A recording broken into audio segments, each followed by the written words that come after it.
Backstage Pass, Institute of Gaming. For more details, contact 7093965965.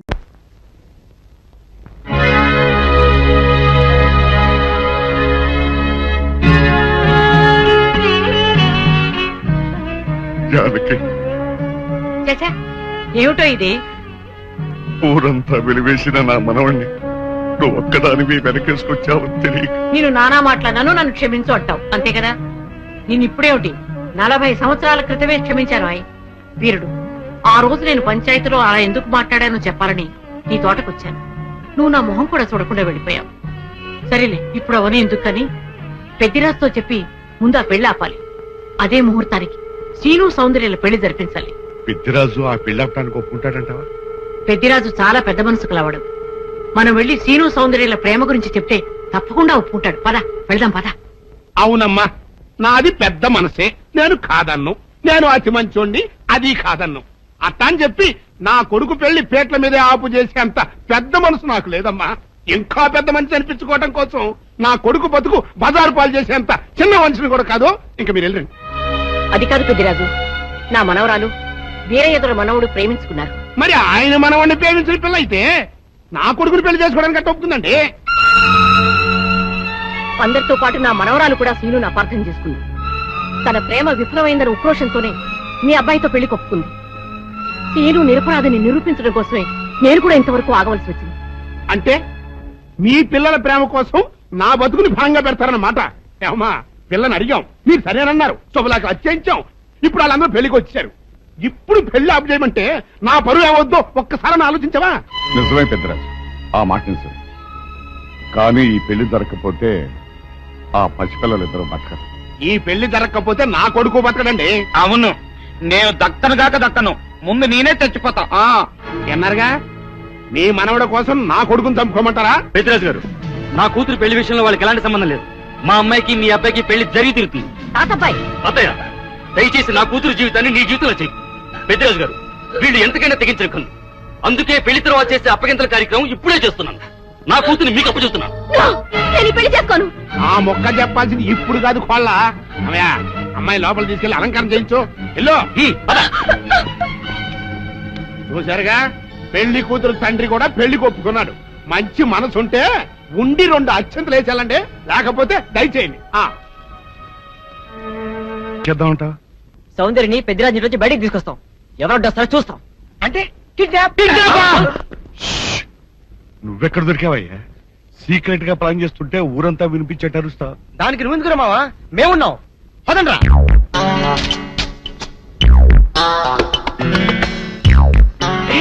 నువ్వు రావద్దు, నువ్వు ఇక్కడే ఉండు. రండి.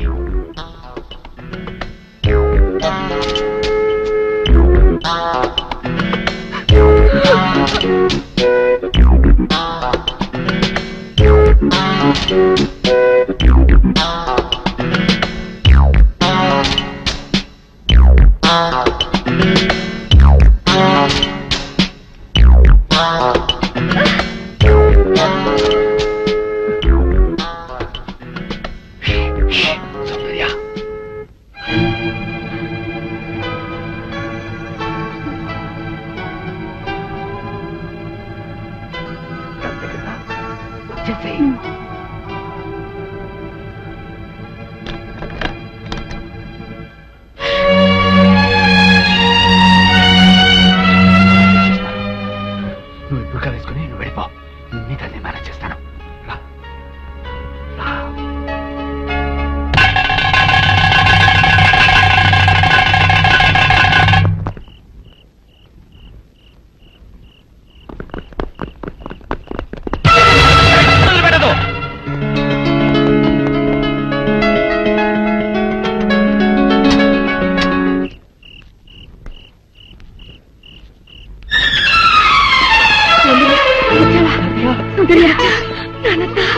అన్ని విషయాలు తర్వాత మాట్లాడుకుందాం. మీకు అరగంటలో రైలుంది. ఇద్దరు తిరుపతి కొండ మీదకి వెళ్లి పెళ్లి చేసుకోండి.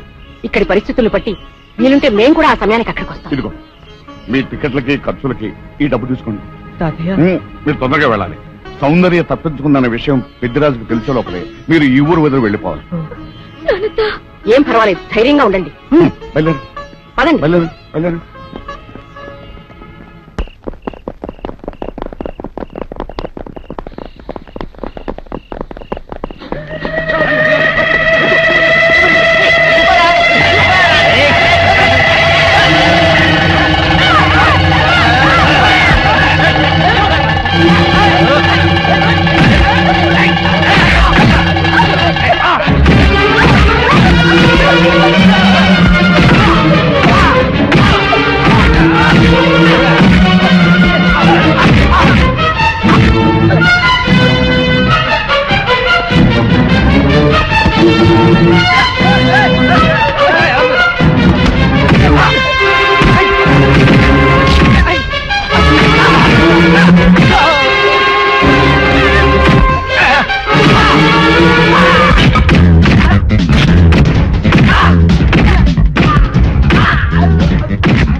ఏమిటి ఏమిటి నువ్వు చేసిన పని? ఆ పనికి వాళ్ళ వెనతో లేచిపోయి నా పరువు తీస్తావుటే ఇప్పుడు ఈ పిల్ల నీ కూతురు కాదు, నా కోడలు. ఏదో కుడతన వాళ్ళు చేసింది, కూర్చొని ఏం వచ్చేసింది కదా, వదిలేయ్. రేయ్ బుల్లిరాజు తీసుకోండి. కనబడబోవడం సరిగ్గా ఇల్లంతా చూసామండి, ఎక్కడ కనపట్లేదు. అయితే ఈ పిల్లని ఎత్తుకుపోయినట్టే కుర్రాయాళ్ళు నా బుల్లిరాజు గారిని కూడా ఎత్తుకుపోయింటారా? రేయ్ ఆ ఏరై దొరకాన్ని, జానికమ్మని, సీనుగాన్ని, ఆ కుర్రాయాల్ని ఇల్లు ఎత్తి ఎక్కడ కనబడితే అక్కడ కట్టుబడేసి వస్తుంది. వెళ్ళండి, చెప్పండి నా కొడుకుని ఎక్కడ దాచారో చెప్పండి, లేకపోతే మిమ్మల్ని అందరినీ చంపి మారేస్తా. పెద్దరాజు పిచ్చి పిచ్చిగా వాక్కు. నీ కొడుకేమయ్యాడో మాకేం తెలుసు? తెలవదు. ఈ పెళ్లి అనుకున్న కాడి నుంచి నన్ను ఎట్టాపు చేయాలని మీరు అందరూ కలిసి పన్నాగాలు వేశారు. ఆఖరికి నా కొడుకును కూడా మాయం చేశారు. చెప్పండి అని ఎక్కడ దాచారు? మాకు తెలియదని చెప్తుంటే వినిపించుకోవే. జానకమ్మ పల్నాటి నాగమ్మ లెవెల్లో పథకాలేసి ఈ పెళ్లిని జరగొడదామని చూశావు. అది తెలుసుకోలేనంత ఎదవని కాదు నేను. మీ అందరికీ తెల్లారదాకా టైం ఇస్తున్నా. నా కొడుకుని ఎక్కడ దాచారో చెప్పకపోతే మీ అందరి బతుకులు తెల్లారిపోతాయి. నిజంగా బుల్రాజ్ అయ్యాడో మాకు తెలియదండి. నేను ఇంకేమీ దలుచుకోలేదు. మీకు ఇచ్చిన గడువు లోపల మీరు నిజం చెప్పాలి, అదే నేను వినాలి, అంతే.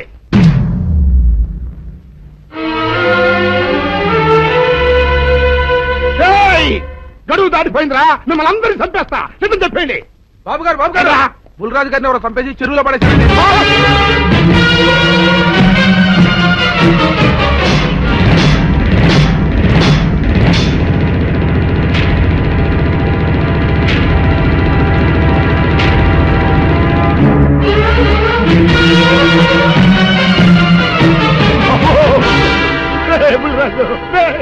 ధర్మానికి మారుపేరైన మీ కన్న కొడుకు మీద ఎవరు పగ పెంచుకున్నారో గాని మొహం నామరూపాలు లేకుండా చెక్కేశారు బా.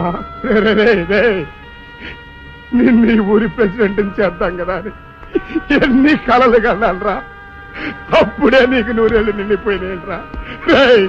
బుల్రాజు వచ్చారా ఇన్స్పెక్టర్ గారు? రండి చూడండి, ఈ ఘోరం చూడండి. పెద్ద మనుషులు అనుకున్న వాళ్ళందరూ కలిసి పన్నాగం పన్ని నా బిడ్డను పట్టలు పెట్టుకున్నారండి. నా బిడ్డ సాగు కారణమైన వాళ్ళు ఎవ్వరూ బతికి బట్ట కట్టడానికి వెళ్ళలేదండి. ముఖ్యంగా ఈడనండి, మీ ఆవేశాన్ని కాస్త తగ్గించుకోండి. అసలు మీ అబ్బాయిని ఇతనే చంపాడడానికి సాక్ష్యం ఏమిటి? ఆశ్చర్యం ఏంటండి, ఈడో పిల్లని ప్రేమించాడంట. ఆ పిల్లని మా అబ్బాయి పెళ్లి చేసుకోబోతుంటాను. వీళ్ళందరూ కలిసి ఆ పెళ్లిని ఆపుదామని చూశారండి. అది కుదరపోయేటప్పటికి ఈ ఘోరం తలపెట్టారండి. ఓకే ఓకే, మీరు ఆవేశపడకండి. ఆ విషయాలను చూసుకోవడానికి మేమున్నాం. Mister, your under arrest. Constables, అది తీసుకురండి. ఆగండి, ఈ హత్య చేసింది సీను కాదు. అతను కాదా? మరెవరు? నేను. జానకి, అవును వీరుడు, బుల్లిరాజుని నేనే చంపాను. నువ్వు చంపావా? నేను నమ్మను. అవును, నా మనవరాలికి సీనుకి పెళ్లి చేయాలంటే వీళ్ళెవరూ ఒప్పుకోలేదు. చూస్తూ చూస్తూ వాళ్ళ ప్రేమని బలి చేయలేకపోయాను. బుల్లిరాజు దగ్గరికి వచ్చి వాళ్ళ పెళ్లికి సహకరించమని ఎంతో ప్రాధాయపడ్డాను. అతనందుకు ఒప్పుకోలేదు సరికదా. చాలా అసభ్యంగా ఒక్క రాత్రి సౌందర్య తనతో గడిపిన తర్వాత సీనుకిచ్చి పెళ్లి చేసుకోమన్నాడు. నాలో ఆవేశం పొంగింది. ఏం చేస్తున్నానో నాకే తెలియలేదు. అక్కడ ఉన్న ఇనుపు లైట్ స్టాండ్ తో బలంగా బుల్లిరాజు నెత్తి మీద కొట్టాను. ఆ తర్వాత గాని నేను చేసిందేమిటో నాకు తెలియలేదు. కానీ అప్పటికే అతని ప్రాణాలు పోయాయి. వెంటనే శవాన్ని అక్కడి నుంచి తరలించి చెరువులో తోయించాను. ఇన్స్పెక్టర్ గారు, జరిగింది చెప్పాను. ఇందులో ఎవరి ప్రమేయం లేదు. ఈ హత్య చేసింది నేను. నన్ను అరెస్ట్ చేయండి. ఐసి, అలాగా. కానిస్టేబుల్స్, ఆవిడ అరెస్ట్ చేసి తీసుకురండి. ఈ బాడీని పోస్ట్ మార్టం పంపించండి. వాళ్ళందరూ వదిలేయండి. పెద్దరాజు గారు, మీరు ఒకసారి స్టేషన్కి వచ్చి స్టేట్మెంట్ ఇవ్వండి.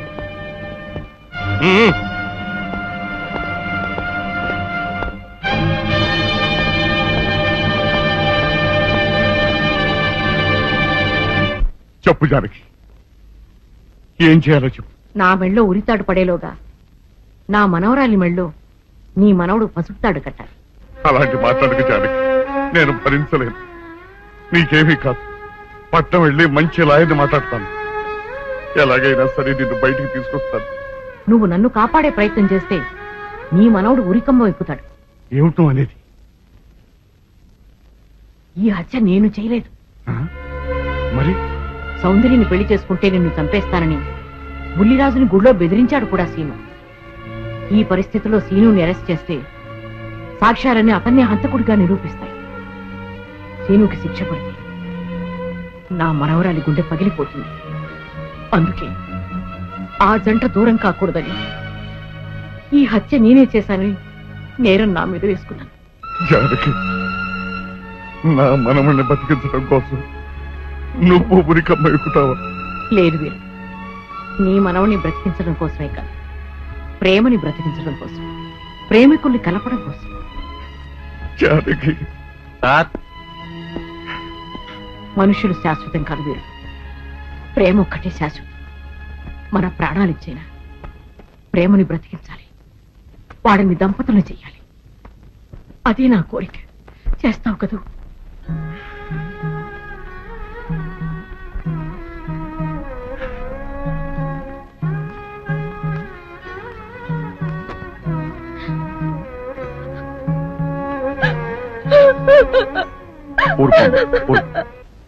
చెయ్యని నేరానికి జానకి శిక్ష అనుభవించడం నేను భరించలేదు. ఆమె చేసిన త్యాగానికి మన కుటుంబం మొత్తం తరతరాలుగా సేవ చేసిన ఆమె రుణం చేరు. మనం వెంటనే పట్టణం వెళ్ళి మంచి లాయర్ని మాట్లాడు. నా ఆస్తి మొత్తం పోయినా సరే జానకిని మాత్రం కాపాడాలి. ఏ రైతు పట్టణం వెళ్తానికి లేదు, జానకమ్మని కాపాడడానికి లేదురా. ఏ మనవరాలి కోసమైతే నా ఒక్కగానొక్క కొడుకుని పొట్టలు పెట్టుకుని నా కడుపులో చిచ్చు రేపిందో, ఆ మనవరాలి ఇంకా బతకడానికి లేదు. అది ఎక్కడ కనపడితే అక్కడ ముక్కలు ముక్కల కింద నరికేయండి.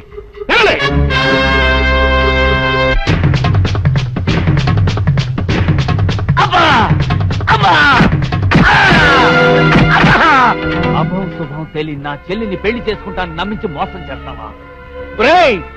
నువ్వు వేరే పెళ్లి చేసుకుంటావు తెలిసి కూడా నీకు ఏ అపకారం తలపెట్టకుండా తను ఆత్మహత్య చేసుకోబోయిందిరా నా చెల్లెలు. అలాంటి మంచి పిల్లకి ద్రోహం చేయడానికి మనసల వచ్చిందిరా.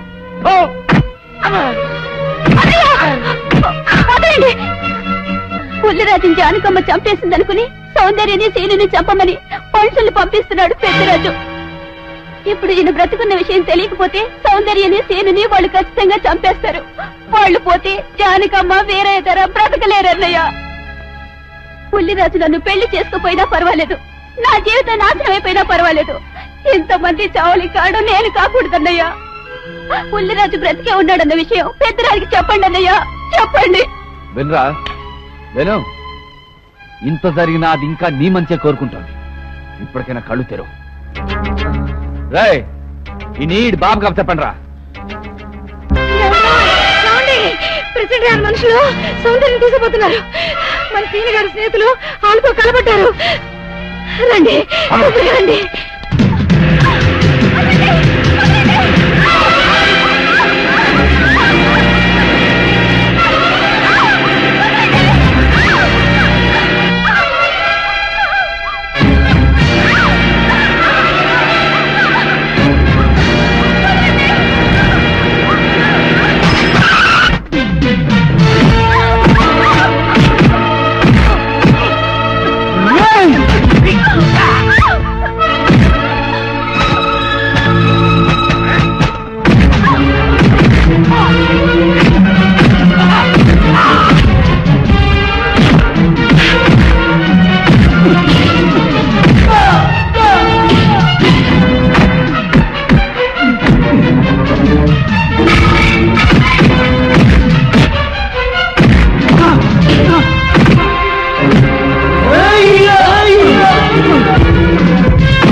ముద్రస్తావు నా కొడక, నా కడుపులో చెరబుట్టే కదట్రా. ఇంతకన్నా నువ్వు చచ్చినా బాగుండే. నువ్వు నిజంగా చచ్చావనుకుని ఆ పిల్లలు కూడా చంపే మరి మనుషులు పంపించారు కదట్రా. అమ్మా గౌరీ, మా ఊరు చేసిన ఏదో పనికి నేను క్షమాపణ కోరుకుంటానమ్మా. పెద్దవారు అంత మాట అనకండి. ఏంట్రా సిగ్గు లేకుండా ఇంకా నిలబడదొస్తావు? లగెత్తులు పోలీస్ స్టేషన్కి వెళ్ళి నేను ఇంకా బతికుండే తెచ్చాను అని చెప్పి జానకమ్మ నిడిపించుకురా. ఆ పిల్లకేం కాకుండా నేను చూసుకుంటా. అతను నిలబడతారా పో.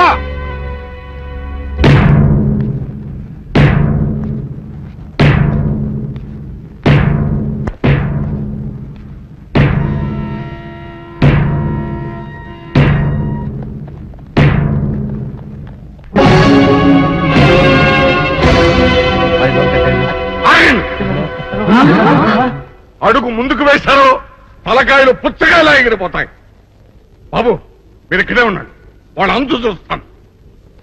ఒరే పెద్దిరాజు, నీ బలగాన్ని వెంటేసుకొస్తే నేను బెదిరిపోయి నా మనవన్నే మనవరాలు నీకు అప్పగిస్తాననుకున్నావురా? ఎరగరా ఆలస్యం తగ్గించే కాస్త నేను చెప్పేది ఇరవయా. దమ్ములుంటే మగాడు అనేవాడు ముందుకు రండిరా. ఈ వీరగారు సత్తాయితో చూపిస్తాను. ఇప్పించుకోండి బాబు.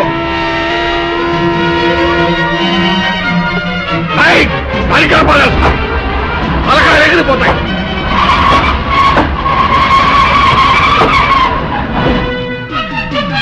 నేను అమ్మాయి మీరు ఎక్కడే ఎక్కడ మీరు వీళ్ళ సంగతి చూస్తాను.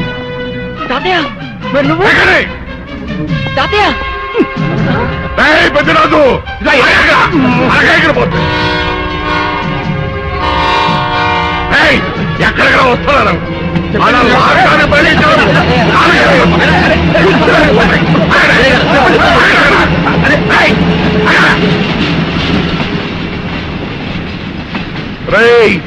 నా మనవడు మనవరాలు ప్రేమ పౌరాల్లా ఎగిరిపోయారా. వాళ్ళ పెళ్లి ఎవడాపుతాడో ఇప్పుడు ఆపండిరా. వీరుడు, నేనే వాళ్ళని దింపేశాను. వీరుడు, నీకిచ్చిన మాటను కనీసం ఇప్పుడైనా నిలబెట్టుకుందాం అనుకుంటే ఎందుకు దించావు జానకి?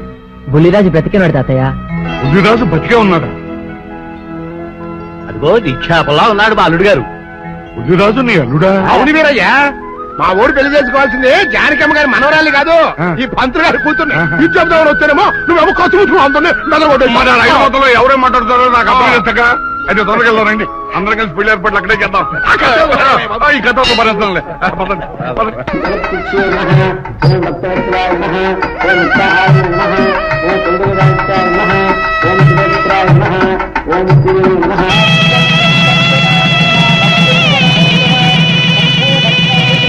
అంతా బాగానే ఉంది కనత్తయ్య. నాకు అంతు పట్టని విషయం ఒకటే, ఇంతకీ నువ్వు చంపింది ఎవరిని? మీ అత్తయ్య ఎవరిని చంపలేదు, అంతా ఉత్తుదే. మరి ఆ చెరువులో దొరికిన శవం? నేను చెప్తాను. కొత్తపల్లి నుంచి ఇప్పుడే మాకు రిపోర్ట్ అందింది.